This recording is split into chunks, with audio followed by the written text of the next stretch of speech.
Pangeran Diponegoro mengobarkan Perang Jawa. Pada 20 Juli 1825, sepasukan Belanda menyerbu Tegalrejo. Mereka membakar rumah kediaman Pangeran Diponegoro. Bersama pasukannya, Pangeran Diponegoro melancarkan perlawanan yang kelak dikenal sebagai Perang Jawa. Pangeran Diponegoro lahir pada tahun 1785. Nama kecilnya adalah Raden Mas Antowiryo. Beliau merupakan putra dari Sultan Hamengkubuwono III. Karena bukan putra dari permaisuri, Pangeran Diponegoro tidak melibatkan diri dalam urusan istana.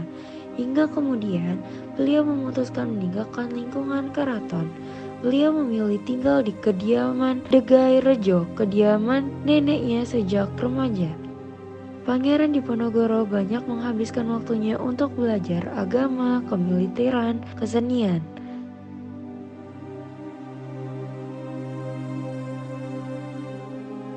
Kesultanan Yogyakarta, paruh pertama abad ke-19. Ketegangan melanda baik di dalam maupun di luar tembok keraton intervensi Belanda. Dalam urusan internal, kesultanan membuat bibit-bibit terberontak tumbuh dengan subur. Sementara itu, beberapa kebijakan yang dipaksakan oleh Belanda membuat kehidupan rakyat semakin sengsara. Pertanian tidak bisa berkembang karena rakyat lebih banyak dipaksa bekerja oleh penjajah di perkebunan. Api dalam sekam itu tinggal menunggu penantikannya. Hingga suatu ketika Belanda memerintahkan memasang pencang-pencang untuk rel kereta api yang mengarah ke Tegalrejo. Pemasangan pancang itu memicu bentrokan antara pangkut Pangeran Diponegoro dengan pasukan Patih Denarjo IV. Setelah bentrokan terjadi, masa keterangan yang berujung pembakaran Tegalrejo oleh Belanda pada 20 Juli 1825. Pangeran Diponegoro dan para pengikutnya berhasil lolos dari kepungan Belanda. Pada paruh kedua tahun 1825 itulah mulai berkobar Perang Jawa. Perang Jawa berkobar di Santoro Jawa bagian tengah dan timur. Sebanyak 15 dari 29 pangeran berpihak pada Pangeran Diponegoro. Dan masih ditambah dukungan 41 bupati dari 80 bupati di seluruh kekuasaan Surakarta dan Yogyakarta. Perang Jawa nyaris mengakhiri kekuasaan Belanda di Jawa Tengah dan Timur.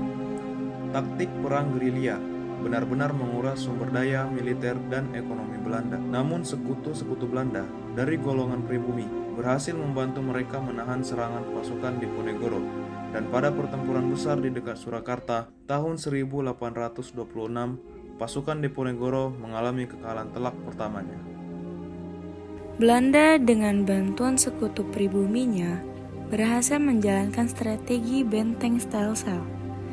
Gerak pasukan Diponegoro menjadi terbatas. Akhir 1827, situasi pertempuran telah terbalik. Kini, Belanda sudah di atas angin. Tahun 1829, pasukan Pangeran Diponegoro mengalami pukulan telak.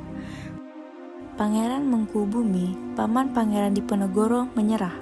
Begitu juga dengan Kyai Mojo, penasehat Pangeran Diponegoro. Panglima utama pasukan juga turut menyerah, yaitu Sentot Alibasha Prawirodirejo. Akhir Maret 1830, Pangeran Diponegoro bersedia melakukan perundingan di Magelang. Tetapi, ini taktik curang Belanda yang berujung penangkapan. Selanjutnya, beliau diasingkan ke Manado, kemudian ke Makassar hingga wafatnya pada tahun 1855.